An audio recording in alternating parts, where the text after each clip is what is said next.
নমস্কার, ঈশান বাংলা খবরে আমি সুইটি আপনাদের স্বাগত জানাচ্ছি। প্রথমে সংবাদ শিরোনাম।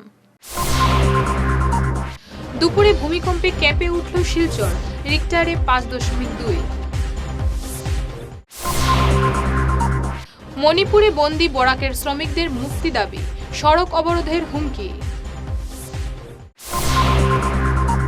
সুস্মিতা মনের কথা বলছেন না, বলার জন্য বলছেন, মন্তব্য কবীন্দ্রের। সমবায় সমিতিগুলি ডিলারদের কমিশন আত্মসাৎ করছে, অভিযোগ। এবারে বিস্তারিত খবর। বৃহস্পতিবার 3:15 ভূমিকম্পে কেঁপে উঠল শিলচর। রিক্টার স্কেলে এর তীব্রতা ছিল 5.2। ভূমিকম্পের উৎসস্থল পার্শ্ববর্তী রাজ্য মণিপুরের সেনাপতি জেলা। ভূপৃষ্ঠ থেকে 50 কিলোমিটার গভীরে এই কম্পনের সূচনা হয়। শিলচর সহ উত্তর পূর্ব জুড়ে এই কম্পন অনুভূত হয়েছে, তবে কোনো ক্ষয়ক্ষতির খবর পাওয়া যায়নি। মণিপুরে বন্দি বরাকের শ্রমিকদের মুক্তি না দিলে শিলচর ইম্ফল জাতীয় সড়ক অবরোধ করবে সোশিয়াল ইউনাইটেড নেটওয়ার্ক। তারা জেলাশাসকের কাছে এক স্মারকপত্র দিয়ে বলেছে, এনআরসির নামে অন্যায়ভাবে বরাকের শ্রমিকদের জেলে রাখা হয়েছে, যা অত্যন্ত অমানবিক। তাদের মুক্তি না দিলে রাস্তা অবরোধ করবে, জানান সংস্থার কর্মকর্তারা। জিরিঘাট জিপির আঞ্চলিক পঞ্চায়েত সদস্য সুবীর সরকার এই আন্দোলনে সক্রিয়ভাবে অংশ নেবেন বলে জানান।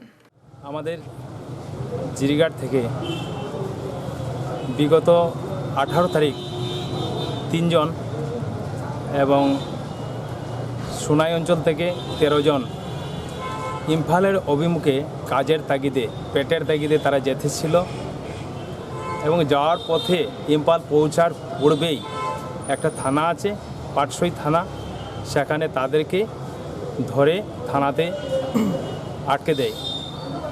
তারা ভোটার আইডি তাদের সঙ্গে ছিল, তারা দেখিয়েছে। পুলিশ ভেরিফিকেশন আমাদের কাছাড়ের এসপির সেটা ছিল, সেটাও দেখিয়েছে। লিগেসির কাগজপত্র ছিল, এনআরসির কাগজপত্র ছিল, সব কিছু দেখিয়েছে, তবুও তাদেরকে ছাড়েনি। না ছাড়া সত্ত্বে তারা 2-3 দিন সেখানে থেকে অনেক কষ্ট করে আমাদের সঙ্গে যোগাযোগ করে এবং আমরা সঙ্গে সঙ্গে আমাদের বিধায়ক রাজদীপ গোয়ালার দ্বারস্থ হই এবং সঙ্গে সঙ্গে রাজদীপ গোয়ালার থ্রয়ে আমরা কাছাড়ের এসপির সঙ্গে আমরা যোগাযোগ করি এবং কাছাড়ের এসপি মহাশয় বলেছেন যে লক্ষ্মীপুরের এসডিপিও মহাশয়কে বিস্তারিত লিখে এবং নথিপত্র সঙ্গে দেওয়ার জন্য, এবং সেই অনুযায়ী আমরা বিগত 26 তারিখে সব কিছু নথিপত্র আমরা দিয়েছি।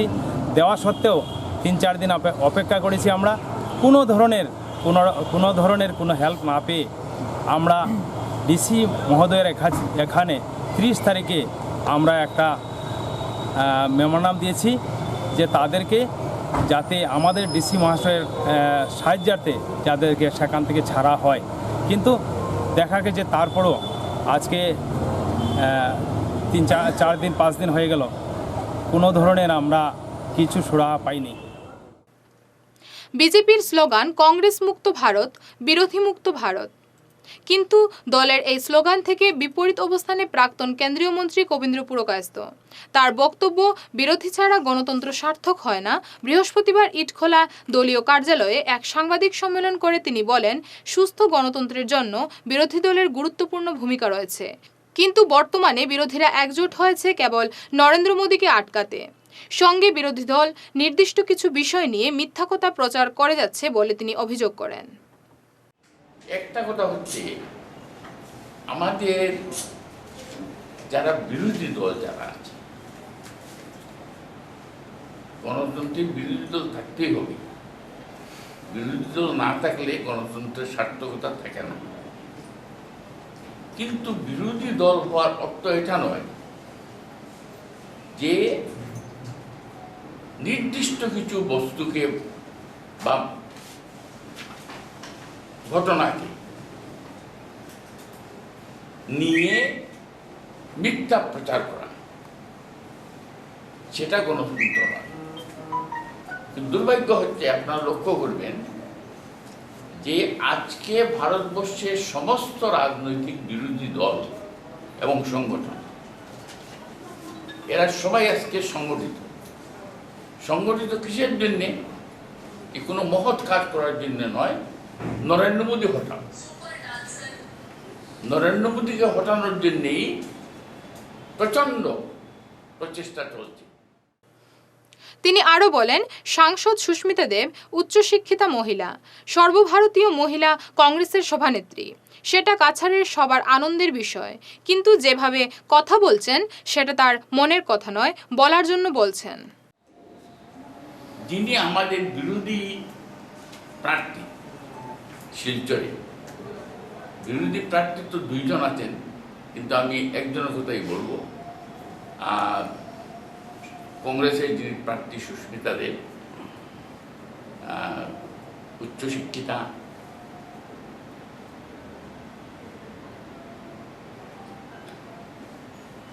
মহিলা,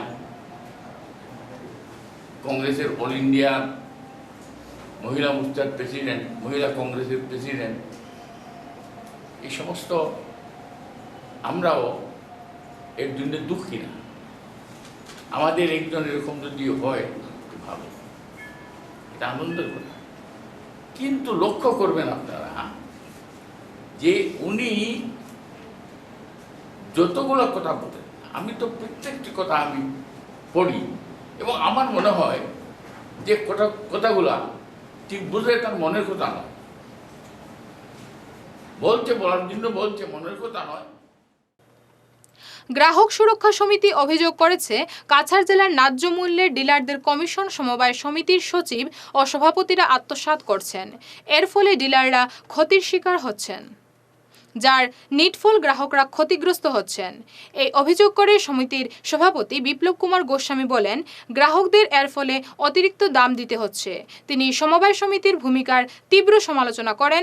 এ নিয়ে তিনি সরাসরি ভাগা সমবায় সমিতির বিরুদ্ধে অভিযোগ করেন বলে এই সমিতি কমিশনের 25 লক্ষ টাকা রেখে দিয়েছে।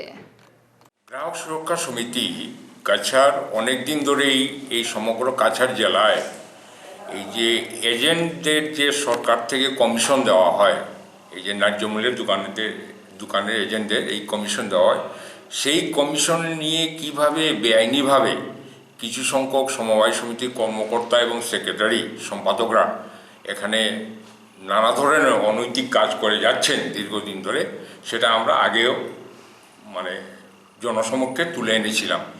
এর ফলে এই এজেন্টের কমিশনগুলো সরকার থেকে সঠিক সময় দেওয়া হয় সত্যি, কিন্তু এর পরেও এজেন্টদের কাছে সময় মতোই টাকা না পৌঁছানোর ফলে এজেন্টরা গ্রাহকদের যে সামগ্রী, চাল, আটা বা অন্যান্য যে কেরোসিন, এসবের প্রতি একটা কুনজর পড়ে, ফলে গ্রাহকরা নানাভাবে ক্ষতিগ্রস্ত হয়ে থাকেন। তো এর আগে আমরা কিছুদিন আগে জাটিঙ্গা সমবায় সমিতিরও এ ধরনের অনৈতিক কাজের আমরা প্রতিবাদ করেছিলাম। রিসেন্টলি আমরা দেখতে পাচ্ছি যে এই যে ভাগা সমবায় সমিতি, এই ভাগাবাজার সমবায় সমিতি গত 6 মাসে প্রায় 25 লক্ষ টাকা আমরা যেটা শুনতে পেয়েছি, এই 25 লক্ষ টাকা অনৈতিকভাবে আপনারা এই সমবায় সমিতির যারা আছেন কর্মকর্তা এবং সেক্রেটারি, তারা আটক করে রেখেছেন। জেলা প্রশাসনের পক্ষ থেকেও এই টাকা রিলিজ করে দেওয়ার জন্য বারবার করার পরে এদেরকে নির্দেশ দেওয়ার পরেও কিন্তু এই টাকা রিলিজ করা হচ্ছে না। ঘুষকাণ্ডে গ্রেফতার কাছাড়ের জেলাশাসকের নির্বাচনী কার্যালয়ের বড়বাবু অতসী দত্ত তরফদারকে জেল হাজতে পাঠালো আদালত। আদালতের নির্দেশে তাকে 14 দিনের জন্য জেলে পাঠানো হয়। 17 এপ্রিল ঘুষের রানীকে ফের আদালতে তোলা হবে। লোকসভা নির্বাচনের আগে কড়া ব্যবস্থা নেওয়া হচ্ছে হাইলাকান্দিতে। সুরক্ষা ব্যবস্থা কঠোর করা হয়েছে। হাইলাকান্দি পুলিশে প্রতিদিন গাড়ি তল্লাশি করছে। এছাড়া টহলদারিও জোরদার করা হয়েছে। হাইলাকান্দি, আলগাপুর, তাপাং এলাকায় গাড়িতে তল্লাশি চালানো হয়। ইটখলার স্বামীজি রোডের 250 কেভি ট্রান্সফরমারের অবস্থা অত্যন্ত শোচনীয়। দুর্বল খুঁটির উপর দাঁড়িয়ে আছে এই ট্রান্সফরমারটি। যে কোনো সময় দুর্ঘটনা ঘটতে পারে। এ নিয়ে বিদ্যুৎ বিতরণ কোম্পানিকে বারবার জানালেও কোনো পদক্ষেপ নেওয়া হয়নি। যে কোনো সময় এলাকায় বিপদ ঘটতে পারে বলে জানালেন এলাকাবাসীরা। নমস্কার, ঈশান বাংলার দর্শক মণ্ডলীকে সবাইকে জানাই বিনম্র শ্রদ্ধা ও নিবেদন। ঈশান বাংলার মাধ্যমে আমরা জেলা প্রশাসনকে এবং বিদ্যুতিক কর্তৃপক্ষকে অবগত করাতে চাই যে আমরা ঠিক দাঁড়িয়ে আছি ইটখোলা স্বামীজি রোডের মুখখানিতে। আমাদের ঠিক পিছনে 250 কেভি এর একটি ট্রান্সফরমার আছে, যেখান থেকে বিদ্যুতিক পরিষেবা অনন্তর চলছে। এই বিদ্যুতিক ট্রান্সফরমারটি যে মেসটির মাঝে রাখা আছে, সেই মেসটির খুঁটিগুলি প্রায় নষ্ট হয়ে গেছে, আপনারা দেখতে পারবেন। যে কোনো সময়ে এই বর্ষার মৌসুমে যে কোনো ধরনের বড় দুর্ঘটনা ঘটতে পারে। তাই আমরা ইলেকট্রনিক্স মিডিয়ার মাধ্যমে জেলা প্রশাসন এবং বিদ্যুতিক কর্তৃপক্ষকে অবগত করাতে চাই, অতি সত্বর কোনো ব্যবস্থা গ্রহণ করা হোক। আর তা যদি না করা হয় এবং কোনো দুর্ঘটনা ঘটে, এর জন্য সম্পূর্ণরূপে দায়ী থাকবে বিদ্যুতিক কর্তৃপক্ষ এবং জেলা প্রশাসন। দেশে সমাজতান্ত্রিক সমাজ গঠনের লক্ষ্যে কাজ করছে ফরওয়ার্ড ব্লক, তাই তারা শিলচরে প্রার্থী দিয়েছে।